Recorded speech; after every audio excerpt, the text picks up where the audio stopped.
Bien le bonjour, la compagnie. Et fais-tu encore assez beau aujourd'hui? Alors, vu que j'avais eu plusieurs questions sur la foi qui est un espoir en la vie, j'avais le goût de vous emmener un peu plus d'explications, peut-être pour vous aider à avoir une idée plus claire de qu'est-ce que ça peut être l'espoir, la foi. Alors, on a souvent parlé dans des visionnements de l'intention. C'est un aspect vraiment important, l'intention, parce que quand on souhaite s'investir dans quoi que ce soit, il faut vraiment que l'intention soit là. Alors, je vous lis qu'est-ce que j'ai inscrit pour mieux être guidée dans mes explications. Alors, comment de gens en sont-ils imprégnés, intégrés de l'espoir, de la foi, de l'espoir dans la vie? C'est ça l'espoir, la foi, pour savoir est-ce qu'ils ont une ouverture, est-ce qu'ils ont une idée, une confiance en eux que ça va fonctionner. Bon, alors en ce qui concerne la foi comme telle, comment d'individus s'intéressent à cet état de recentrage profond, à tenter de vouloir savoir vraiment quand l'intérêt bifurque vers une attente d'une réponse, d'une vision. On ne peut pas voir toutes les étapes qui arrivent pour gagner ce qu'on cherche à atteindre quand on se laisse déranger par d'autres faits ou d'autres états de d'autres personnes. Parce qu'on n'est pas à suivre notre état, notre étape. Et si on ne suit pas ça, on ne peut pas monter. C'est comme si on voudrait grimper un mur sans monter les échelles, chaque escalier, chaque étape. Hyper important de prendre conscience de ça. Alors, si on est dérangé par une attente extérieure qui est peut-être même pas celle qu'on va arriver à atteindre parce qu'on n'est pas des clones, on va bien plus être déçu que de réussir à conquérir ce niveau-là. Alors, dans la foi, on parle d'un recentrage, on parle d'une communication avec l'individu, avec son intérieur. Donc, des évaluations, des remises en question, des bilans, des questionnements, des réponses à ces analyses, des constats. Alors, si ça, c'est pas là, il ne peut pas avoir une ouverture vers la foi, parce que si on accumule un paquet de problématiques qu'on ne règle pas, c'est comme si on avait un paquet de vidange en avant de la rue où la rue nous donnerait accès à tout et qu'il faudrait déblayer, régler, ranger, classer tout ça pour arriver à la rue. Alors, comment quiconque peut-il s'imaginer ce qu'il ne s'est jamais lui-même doté à s'intégrer, à s'investir? Il faut laisser le chemin se révéler devant soi et vouloir embrasser chaque étape pour se découvrir soi et se mettre au défi. Bien évidemment, celui qui aime la musique classique et qui rêve d'en devenir un maestro un jour ou l'autre est appelé par la résonance du son, de l'ensemble des gammes qu'il entend. Il a une impression d'un constat, de ce que la musique est, du son qu'il entend du musicien qui s'y adonne. Mais, dans cet exemple-ci, il n'a quand même aucune idée du nombre d'heures que ce musicien s'est investi pour y arriver jusque-là. Et n'en soupçonne encore moins de cette ferveur, de ce feu sacré, de ce talent qu'il a dû rejoindre, de croire en lui, de tant d'étapes à conquérir, à se discipliner. Et tu sais, quand on parle de cette discipline-là, ça ne devient pas une corvée. ça devient, plutôt, une impression où on se dit: «Hey, là, faut que je trouve le temps parce que j'aime vraiment ça, faire ça». C'est pas comme quelqu'un qui se dit: «Ah, il faut que je me discipline comme un robot pour arriver à ça». C'est pas pantoute la même approche parce que dans celle où on aime cette passion-là, où on aime ce passe-temps-là, ça nous emmène plein de bien-être, plein de satisfaction dans notre être. Alors, je continue mon exemple. Alors, il a dû se discipliner à se prendre en main pour trouver du temps, à même en laisser tomber un jour l'acharnement, pour laisser la place en lui à cette passion. Parce que c'est sûr qu'au début, des fois, tu veux arriver à faire une chose et tu te l'imposes, dans le sens que, mettons qu'il voudrait trouver, une mélodie qui est très, très, fluide, puis que lui est très, très, robuste ou, agressif. C'est sûr qu'il y a comme une sorte d'acharnement à vouloir arriver à le faire, mais son état, il rend pas la possibilité. Fait qu'il faut lâcher ça. Il faut lâcher cette rigueur, robuste ou, trop de contrôle. Il faut aller avec justement l'amour.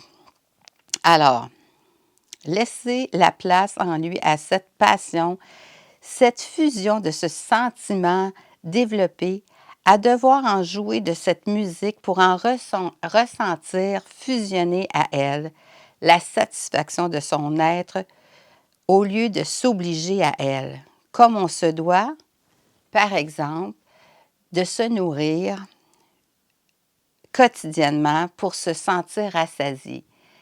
Ce que ça veut dire, c'est arriver à emmener cette passion-là dans son quotidien parce qu'on se fusionne à elle et on en a besoin autant que de manger, de dormir, peu importe.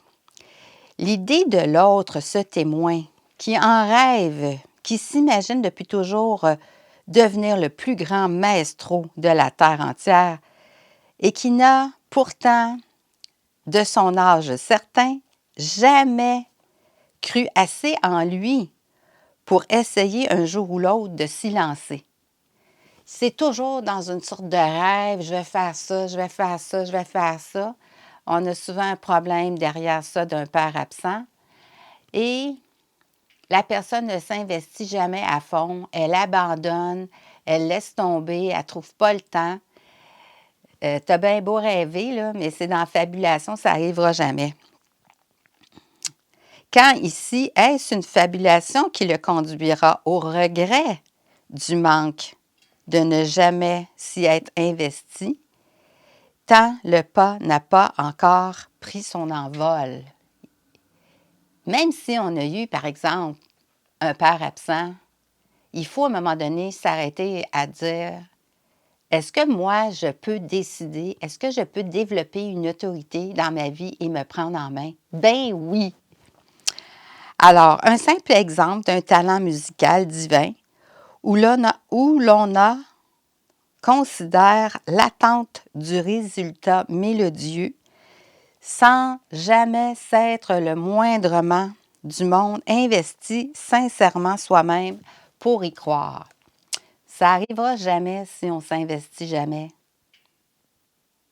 Et quand on s'investit, ça reste en dedans de nous. Pour toujours, quand on s'investit vraiment, ça passe même la vie physique. L'âme l'a enregistré et on revient avec ça. Fait que ça vaut la peine. Alors, imaginez ce que peut en composer la foi. Quand ce rêve, cette vision ne repose que sur de l'air, des prétentions ou aucun fondement à la source des agissements de l'individu ne sont jamais considérés ni revus, voire jamais maîtrisés d'aucune amélioration pour en équilibrer le manque. Alors, pour commencer, des fois, ça a l'air compliqué quand je vous énonce mes lectures, mais ce que ça veut dire, c'est quand on ne sait jamais soi-même à donner un recentrage, Tu sais, la musique, je vous ai donné un exemple, là, qu'on entend des maestros, on entend des mélodies, il y a quelque chose qui reste là. Mais la foi, là,